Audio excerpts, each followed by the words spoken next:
voit la chose d'un autre angle. Et ce sont des visions qui ne sont pas contradictoires, au contraire, qui sont complémentaires. Plus on s'approfondit, plus on devient gourmand pour apprendre, pour connaître autre chose, pour les compléter davantage.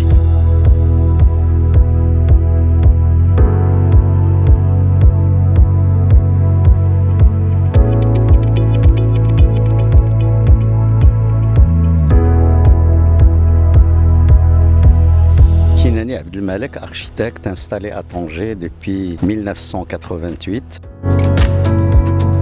D'abord, je remercie l'école Hassaniya des travaux publics d'être pionnière dans le lancement de ce master spécialisé en BIM, et qui est, je pense, le premier master spécialisé en BIM au Maroc, et qui va donner un coup au lancement du BIM à travers le Maroc, et il faut s'attendre que d'autres institutions vont suivre. Le BIM est effectivement une révolution, mais c'est une révolution qui est tardive. Il ne faut pas oublier l'impact du BIM sur l'économie en général, et que par exemple en Angleterre ou aux États-Unis, c'est les gouvernements et les ministères de commerce, d'industrie et de finances qui sont derrière le développement du BIM. Pourquoi ? Pour réduire les pertes de temps et les pertes d'argent, c'est-à-dire les coûts occasionnés par les défauts d'interopérabilité, par les défauts de collaboration ou l'absence de collaboration et de coordination. Nous avons des plans qui ne sont pas visés,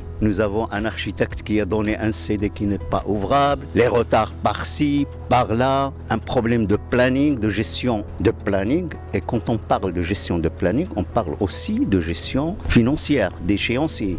Alors que ces problèmes sont résolus déjà il y a une trentaine d'années dans les autres pays, et les pays anglo-saxons sont pionniers dans ce domaine. Les Français ont repris ça, ont repris une étude du NIST et ont montré qu'il y a une perte assez importante par mètre carré. Alors si on multiplie ça par rapport à l'ensemble des réalisations, que ce soit dans le bâtiment, dans les infrastructures et dans toutes les constructions confondues, on va se retrouver avec des chiffres qui sont très très colossaux. Et il ne faut pas oublier que la facture des études correspond à peu près à la facture pétrolière. Et c'est pour ça que le BIM n'est pas une affaire des intervenants dans le BIM. Il y a des gens qui pensent encore que le BIM est un label. Non.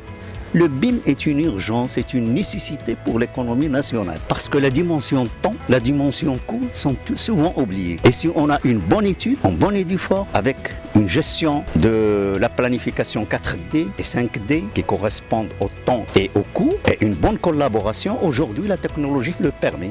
Mais il faut d'abord commencer par les formations. Et les Maghrébins n'en manquent pas à travers le monde dans ce domaine du BIM. Il ne faut pas oublier aussi cette dimension.